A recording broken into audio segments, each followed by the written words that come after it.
Hello everyone. आज के इस वीडियो में हम डिस्कस करने वाला है स्कैपुलो ह्यूमरल रिदम, जिसकी एक बहुत ही इम्पॉर्टेंस है और बहुत जगह वाइवा में ये क्वेश्चन पूछा जाता है। जैसे नाम से हमें पता चल रहा है स्कैपुलो ह्यूमरल मतलब स्कैपुला और ह्यूमरस के बीच में जो एक रिदम बनती है जब भी हम कोई मूवमेंट करते हैं कि कितना परसेंट ह्यूमरस का मूवमेंट हो रहा है और कितना परसेंट स्कैपुला का मूवमेंट हो रहा है, उसको हम बोलते हैं स्कैपुलो ह्यूमरल रिदम।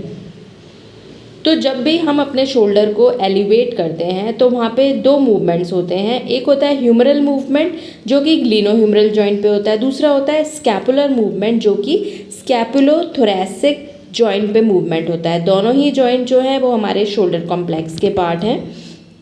और स्कैपुलोह्यूमरल रिदम जो है ये बेसिकली ये क्या डिस्क्राइब करती है, ये एक टाइमिंग बताती है, timing of movement at these joints during shoulder elevation.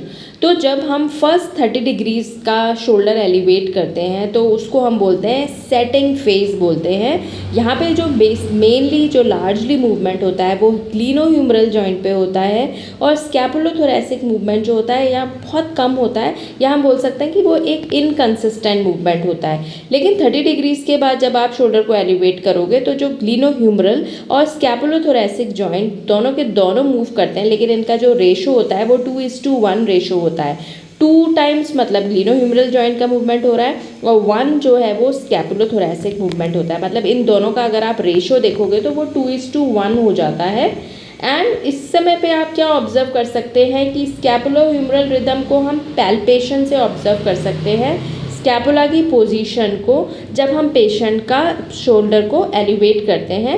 अब यहाँ पे जो हम इम्पॉर्टेंट लैंडमार्क जो हमें देखने हैं पैल्पेशन के लिए वो होते हैं, एक तो बेस ऑफ द स्पाइन और एक inferior angle of the scapula. जब हम पेशेंट को बोलते हैं आप अपने आर्म को एलिवेट करिए तो ये मूवमेंट जो है ये हमें आइडेंटिफाई करने में, स्कैपुलोह्यूमरल रिदम को आइडेंटिफाई करने में ये लैंडमार्क्स हेल्पफुल होते हैं।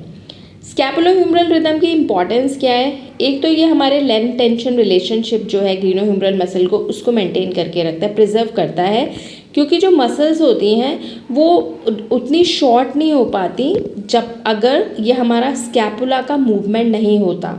इसकी वजह से क्या होता है, जो फोर्स प्रोड्यूस होता है वो फोर्स इतना प्रोड्यूस होता है कि हमारे रेंज ऑफ मोशन को भी इंक्रीज़ कर देता है।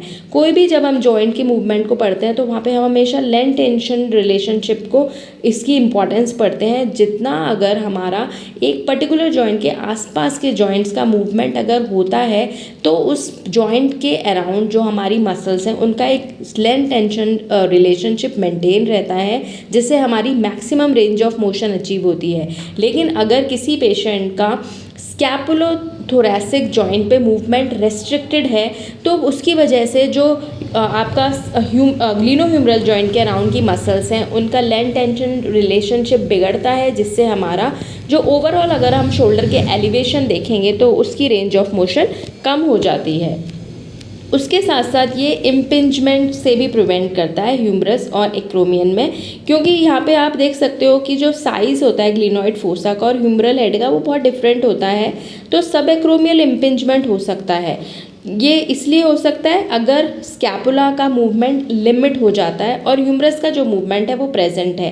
तो क्योंकि ह्यूमरस और स्कैपुला साइमल्टेनियसली मूव करते हैं शोल्डर एलिवेशन में, जिसकी वजह से क्या होगा कि जो भी हमारे इम्पिंजमेंट के चांसेस हैं वो कम हो जाते हैं। तो ये एक छोटा सा वीडियो था स्कैपुलोह्यूमरल रिदम के बारे में और उसकी क्या इम्पोर्टेंस है।